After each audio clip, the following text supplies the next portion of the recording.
equivalentes como base, en el que aparecen potencias emergentes muy fuertes,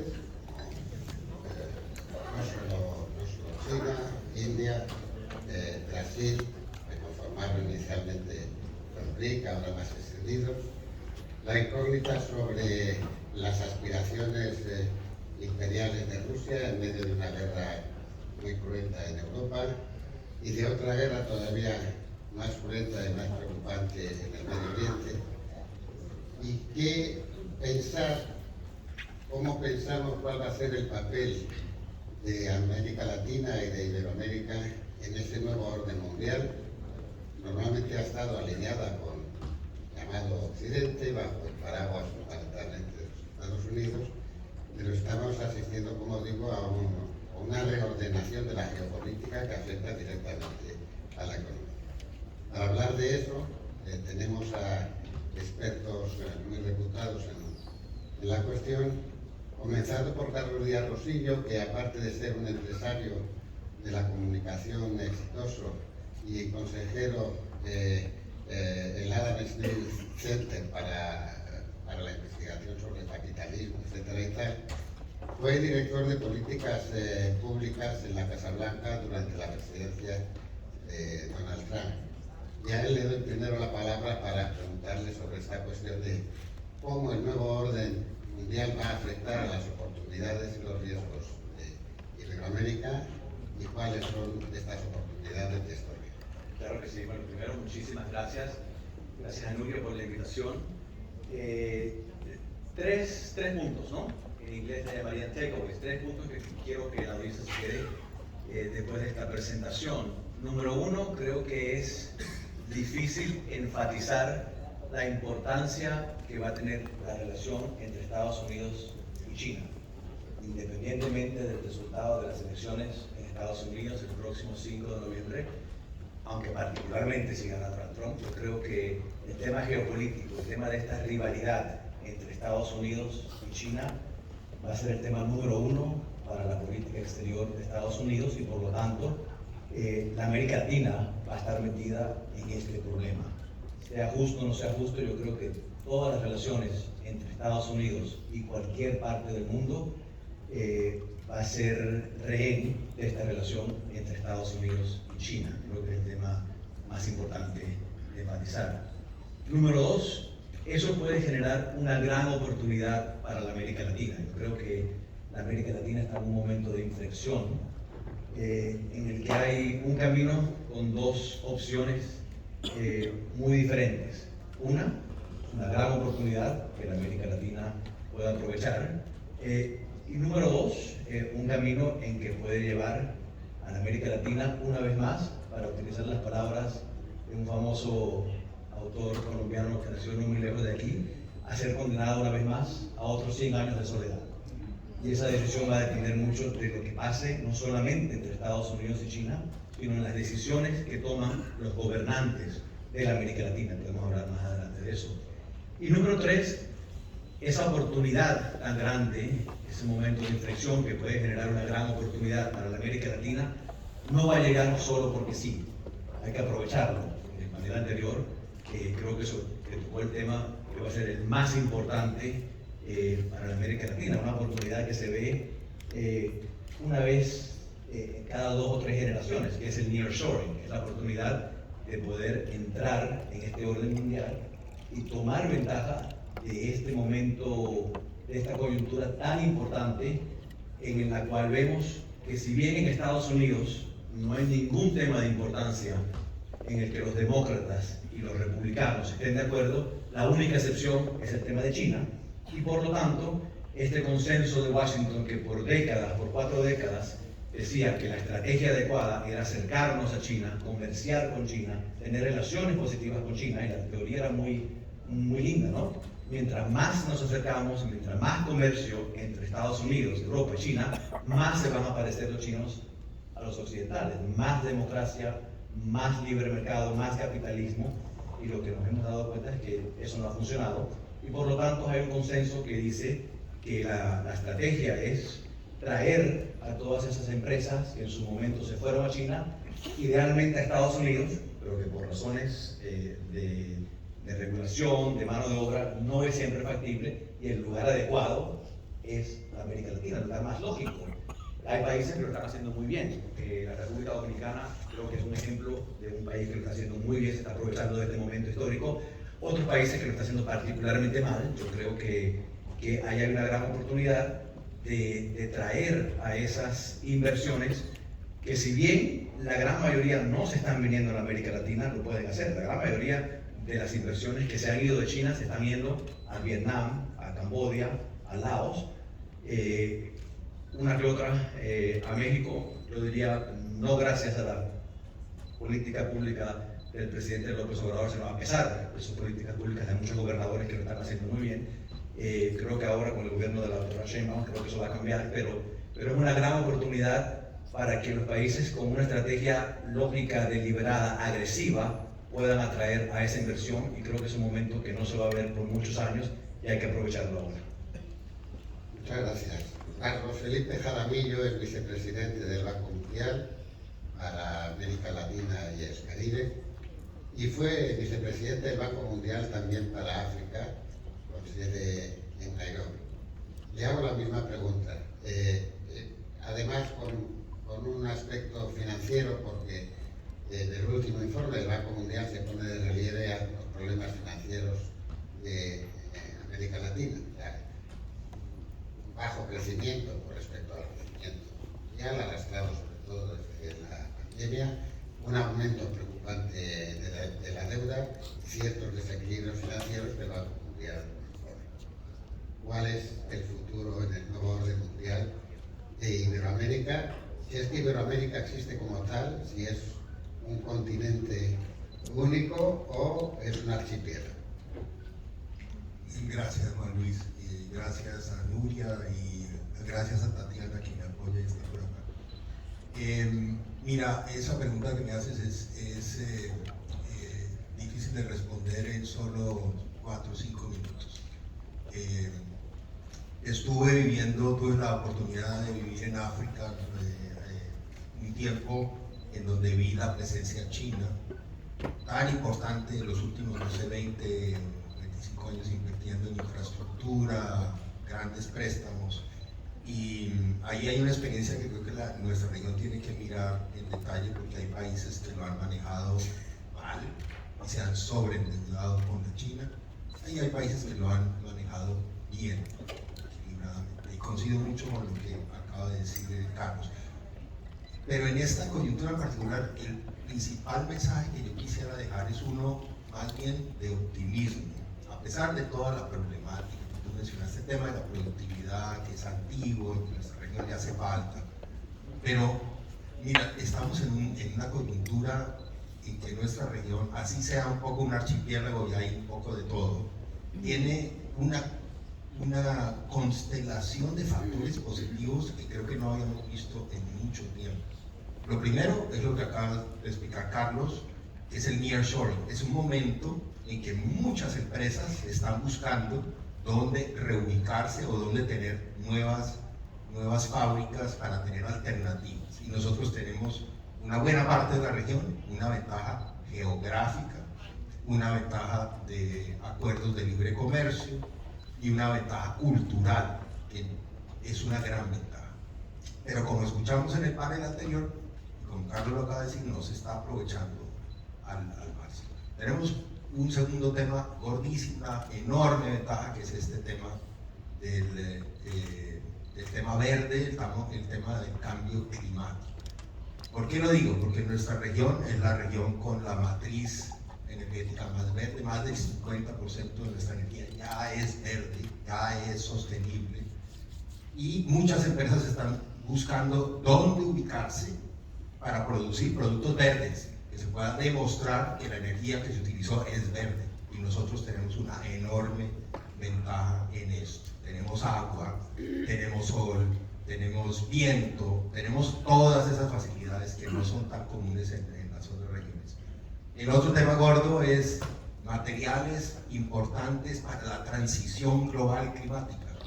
El litio, el 60% del litio del mundo está entre Bolivia, Chile y Argentina. el 40% del cobre está en la región. Hasta en Colombia, que no se conoce muy bien, hay un potencial de cobre inexplorado enorme, que si se aprovecha bien el cobre se va a necesitar en volúmenes inusitados en los próximos 30 años. Esto hay que aprovecharlo. Además del gas, que creo que es un combustible importante para la transición.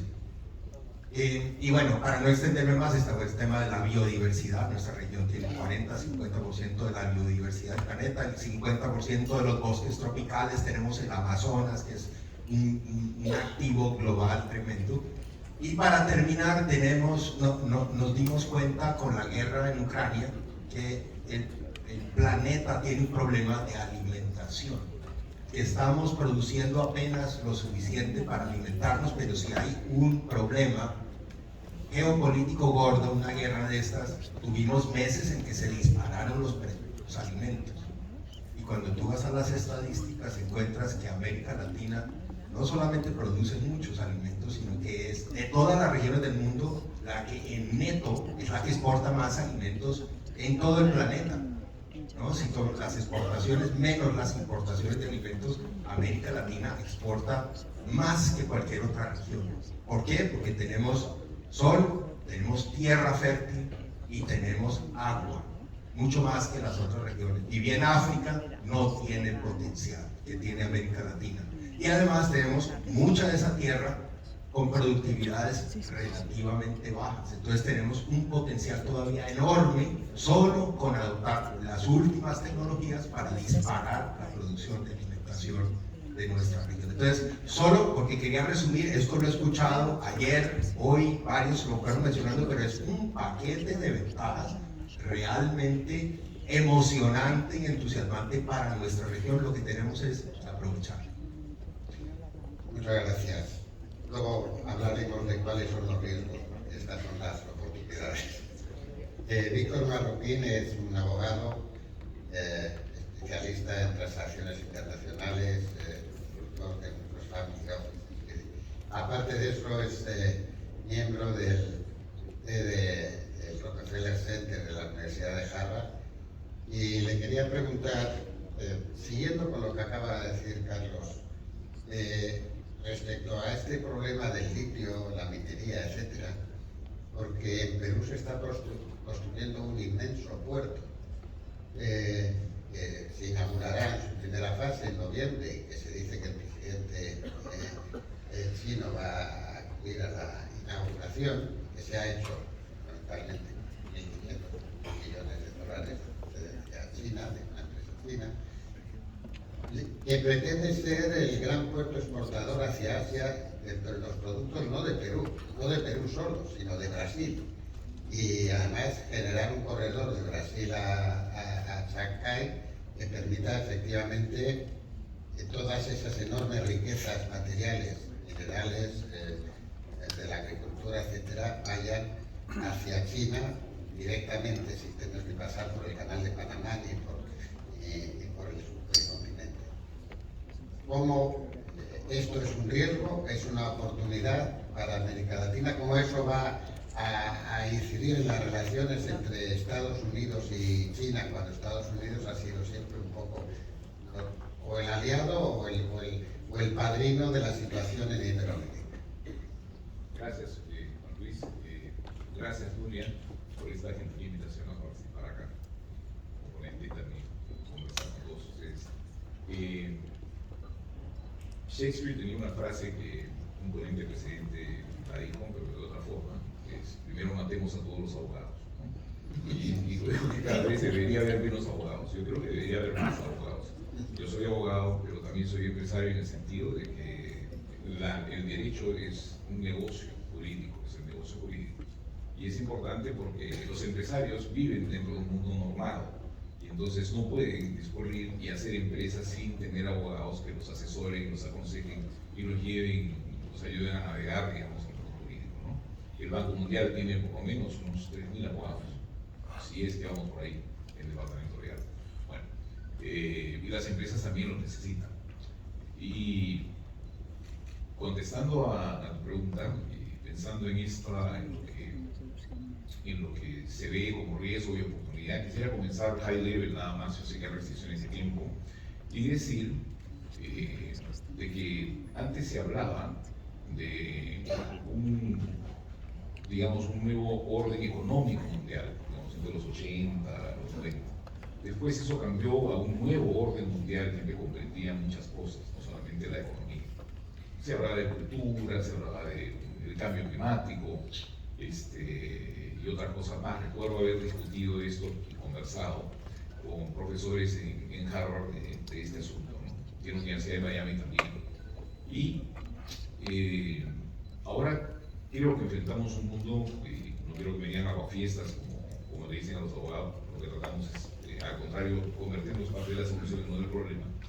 Enfrentamos un mundo que hasta hace poco iba más o menos en una dirección.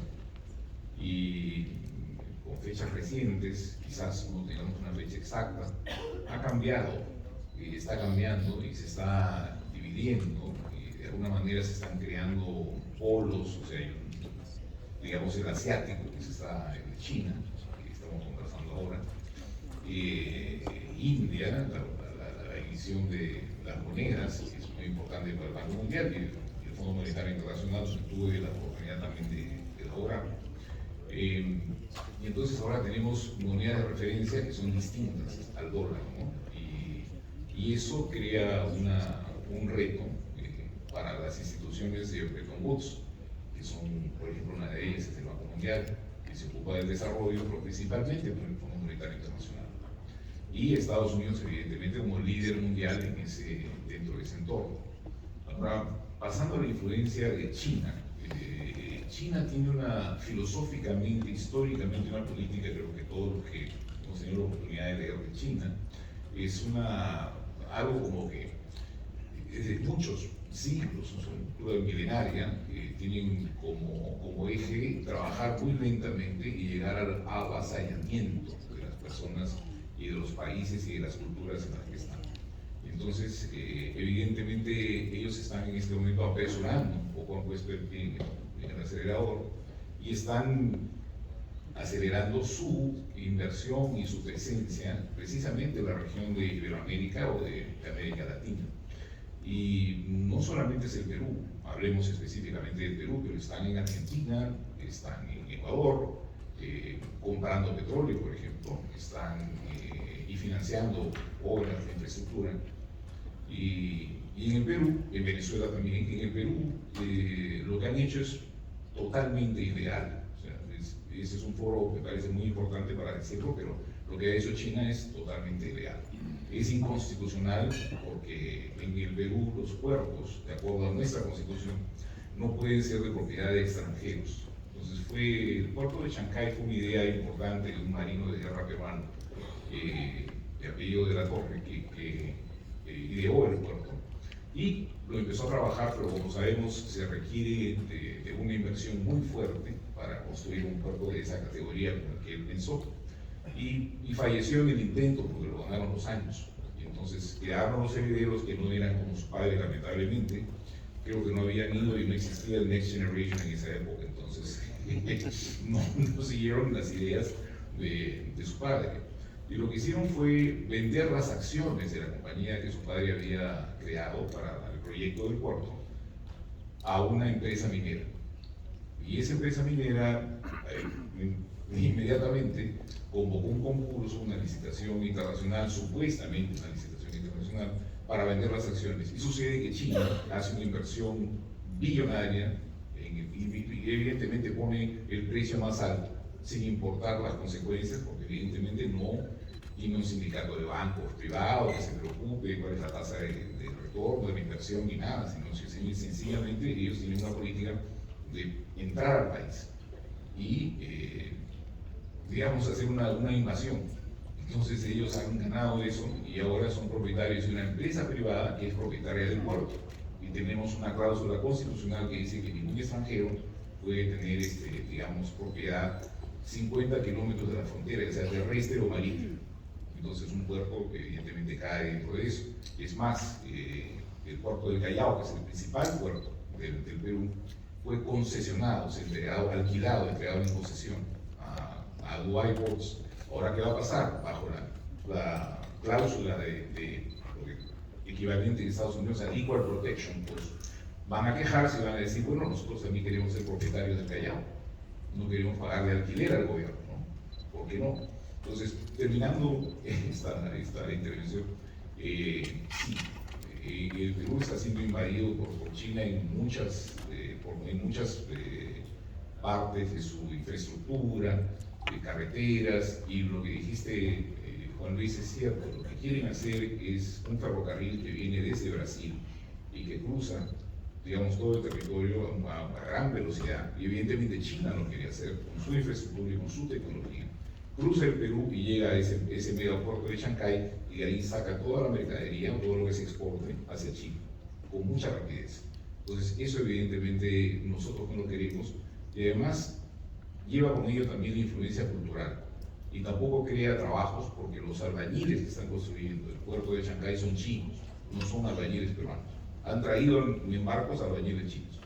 Entonces, ahí lo dejo. Hemos hablado bastante del puerto de Shanghái, pero recuerdo que Brasil pertenece al BRICS y es quien impulsó las transacciones comerciales en las fronteras locales con India y China.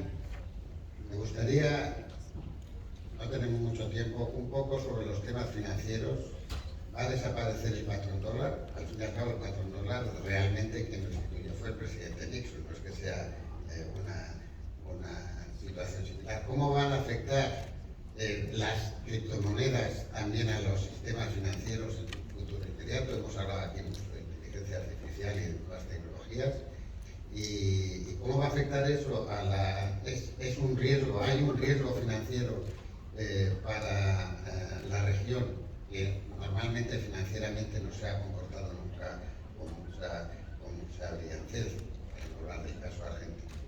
¿Hay un riesgo financiero?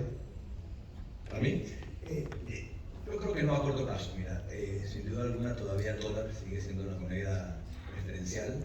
Han habido experimentos con las criptomonedas, en el caso de Salvador creo que es el más conocido, pero yo creo todavía en la fuerza de la moneda dura, sobre todo el dólar.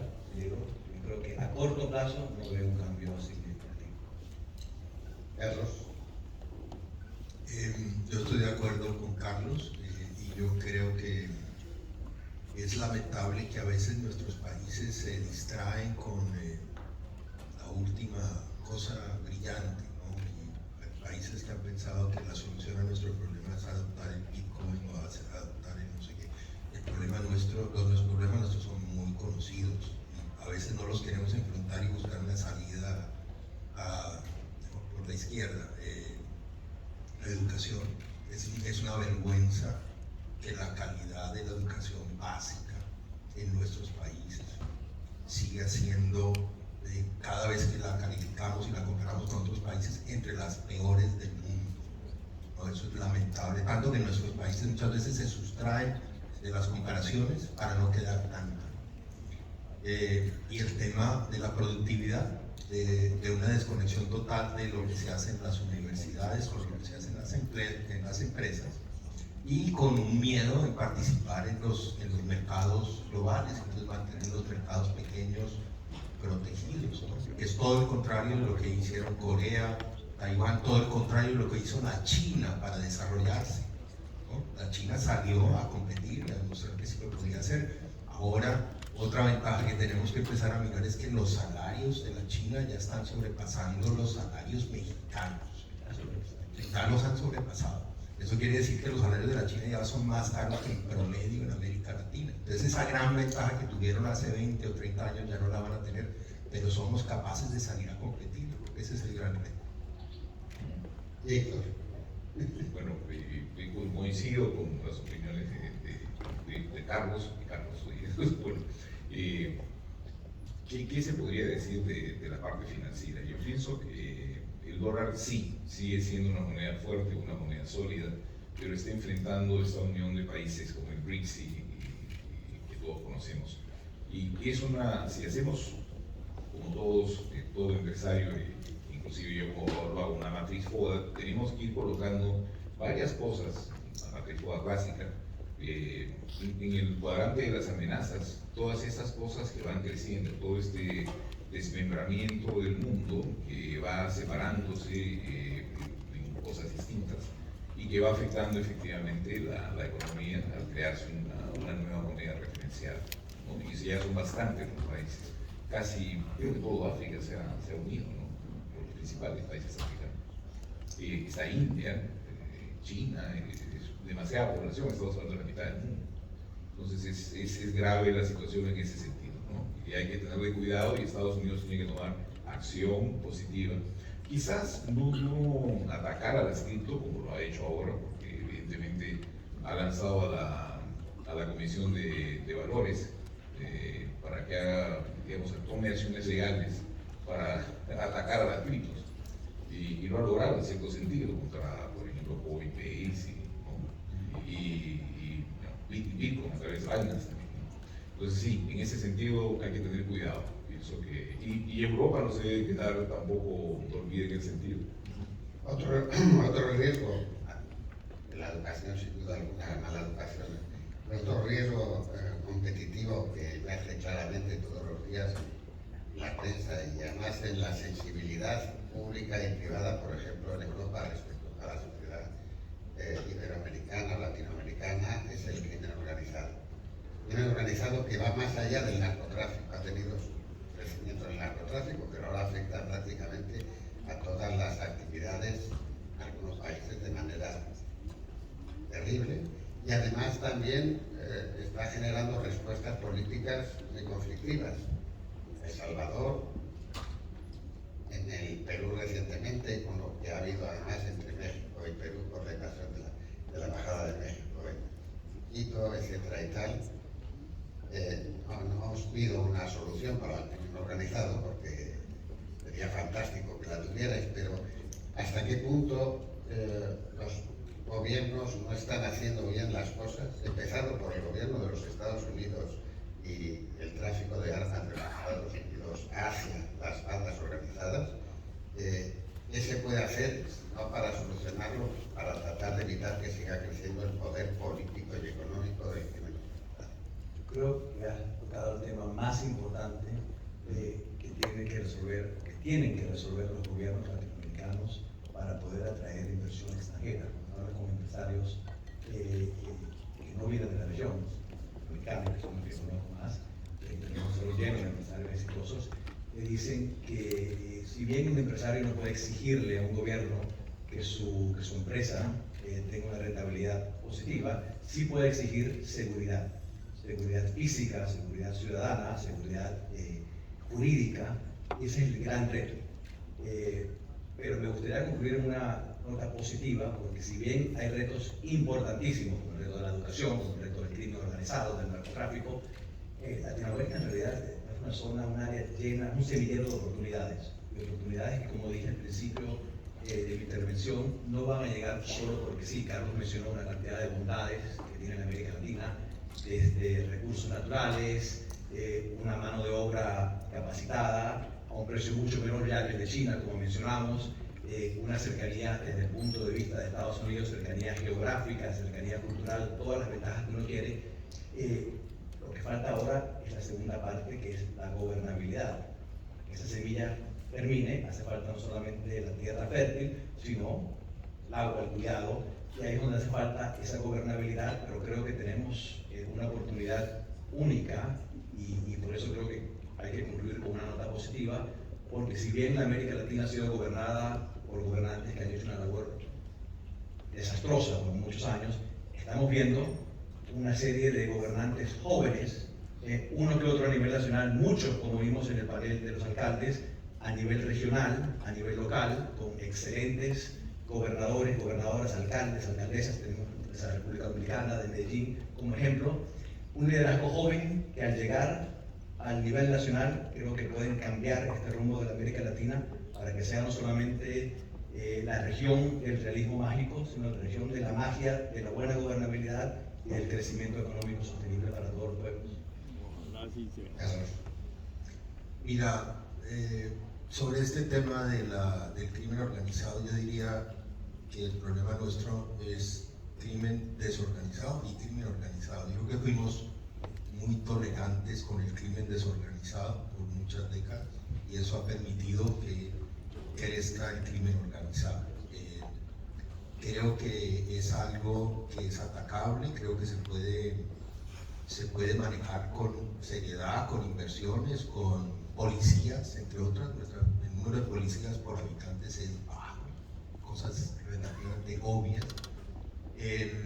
Y lo que más me preocupa es que, bueno, hasta cierto nivel de crimen no te afecta mucho la economía, pero cuando llegas a los niveles que ya tenemos en algunos lugares en Colombia, cuando tenemos lo que ha pasado en Ecuador, te genera una imagen ultra negativa en la prensa global. ¿Y quién quiere invertir en un país que tiene eso? Por eso, solo culmino diciendo que, aprovechando que está aquí Sergio y el Granados, que hemos hecho una alianza Banco Mundial con la CAF y con el BID para entrar de lleno en este tema, para ayudar a los países, porque ya no es un tema ajeno a nuestro negocio, que es el desarrollo económico, sino que está afectando el desarrollo económico y social. Tenemos que tomar cartas en el asunto. Sí. Dos cosas, educación, cultura y el tema del cambio climático, ¿sí? Que se habló también ayer. En el tema de educación, mi preocupación viene de que se está dando también un cambio cultural muy grande en América Latina y estamos perdiendo algo que siempre hemos tenido como Iberoamérica, que es nuestra tradición judeo-cristiana. Estamos convirtiéndonos digamos, en países sin Dios, pero que eso es algo que, lo digo como una opinión personal, evidentemente cada persona tiene su creencia particular, pero en Iberoamérica siempre ha sido importante, como una guía de nuestras decisiones y la política, esa tradición que nos ha guiado. Al permitir que vengan culturas tan avasalladoras como la China, por ejemplo, se crean problemas en la educación y inciden en la educación, en los valores de la sociedad que son tan importantes y que los empresarios también intentan proteger a través de todos sus emprendimientos. Yo creo que esa es una parte fundamental. Ahora, el cambio climático, Bruce dijo ayer algo muy claro. Dijo, no puede haber, digamos, una afectación particular del clima en el mundo. Si se afecta el clima en un país, pues se va a causar daño globalmente. Tuve oportunidad de publicar algo en la revista jurídica de la Universidad de Georgetown en el año 94, en el que cité a Pierre de Chavannes y dije, ¿no? que cuando se producía un daño, digamos, al medio ambiente en un país, pues afectaba el de todo el mundo, ¿no? Estamos globalizándonos ya en esa época. Entonces, hoy en día nosotros estamos pensando en toda una serie de alternativas energéticas y de transición, de una serie de cosas, pero China no lo está haciendo. Entonces, estamos sacrificando nosotros parte de lo que podríamos hacer, pero China sí lo hace, ¿no? No vamos a hacer petróleo, vamos a convertir todo en electricidad, pero China no lo va a hacer. China consume mucho petróleo y lo trae, de donde sea. Rusia también. Entonces hay que pensar en eso. Digamos, tener de alguna manera buscar un equilibrio para poder proteger el clima, pero sin exagerar, porque me parece que este tema del cambio climático se exagera demasiado, no para el beneficio de América Latina y de los países del occidente, sino en su detrimento. Muchas gracias, estamos fuera de tiempo. Gracias a los tres. Yo quisiera poner de relieve que, como Carlos y como nosotros tres, estoy del lado de los optimistas. Yo creo que no solo América Latina y Iberoamérica tienen una clase política muchas veces desastrosa, estamos viendo lo que está pasando en Europa y en los Estados Unidos y por lo tanto no hay nada que echar en cara a los latinoamericanos respecto al deterioro de los líderes políticos y de la clase política, por lo menos no desde el punto de vista europeo. Y creo que en cambio, por ejemplo, toda la política española hacia América Latina en los últimos 30 años, por no decir más, la han hecho positivamente los empresarios, las universidades, las academias de la lengua, las asociaciones culturales, no los gobiernos. Los gobiernos han estado ausentes. Me temo que algo parecido ha pasado con otros gobiernos europeos, etcétera y tal. Pero soy optimista porque eso lo ha hecho la sociedad civil española con la sociedad civil latinoamericana. Creo que la sociedad civil en América Latina es cada vez más poderosa, más fuerte, más imaginativa, más patriota. Es una manera de contribuir al crecimiento global. Muchas gracias a los tres y esperemos que efectivamente nuestro